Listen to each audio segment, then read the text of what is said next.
After 10 years, 16 movies, 1 show, and 32 canceled projects, the DCU was officially over.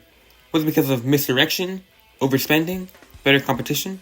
Well, today, we're going to be looking at why the DCU failed and what James Gunn should avoid during his time working on the DCU. Let's get this out of the way. Extinguishing the sun. The Marvel Cinematic Universe's popularity obviously had an impact on the DCU's success. By the time Man of Steel released, the MCU was on its 7th movie and first in its 2nd phase. The MCU was also very well received by critics and fans alike, setting the quality standard for comic book movies relatively high, and the DCU needed to live up to that standard.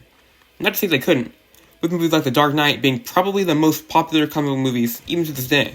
But then again, movies like Green Lantern continue to be considered the worst comic book movies, so Zack Snyder had a lot to prove with Man of Steel. To a certain extent, Snyder did prove that DC movies could be pretty good, especially after the colossal failure of her film Green Lantern was. Though, Man of Steel only made 3 times its budget in the box office, compared to Iron Man's 5, with an overall higher return. Although Man of Steel was financially successful, it was unable to compete with Marvel's smash hit, Iron Man. Compared to the newest Marvel release at the time, Man of Steel's box office return is not even close to Iron Man 3's, having a budget of $200 million and a $1.2 billion box office gross. Not that Snyder was trying to compete with the MCU, there just might be an emerging pattern of DCU movies just not getting to the success of the MCU, which will eventually lead to financial disaster. The DCEU not only suffered from external factors, such as the aforementioned competition with the MCU, but also internal issues, one such being the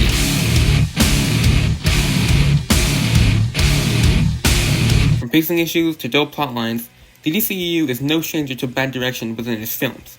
Batman v Superman portrays Batman as this beacon of morality when he goes after Superman, when Batman's whole character should be against that. It would be logically inconsistent for Batman to even go after Superman, as Batman's no-killing policy also could be considered dangerous, which is why Batman has never had this conflict with Superman before.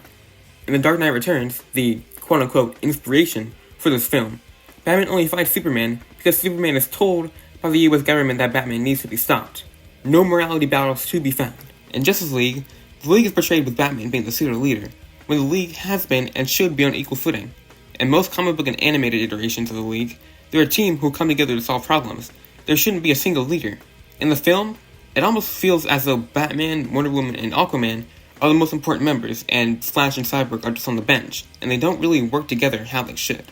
The most likely possibility is that the directors and screenwriters have these issues with the portrayal of characters and their dynamics because they don't use the source material when writing the films, and in the Suicide Squad's case, they actively avoid using it.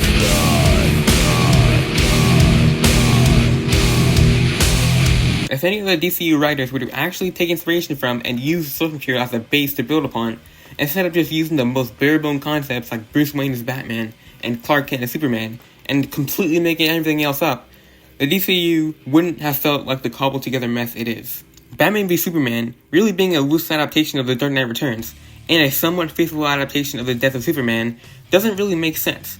Movies like Birds of Prey aren't even an adaptation of a specific comic storyline, which would be fine if the movie was both good and a financial success, which it is neither, only making twice its budget of $82 to $100 million in the box office, and getting mostly mediocre scores from critics.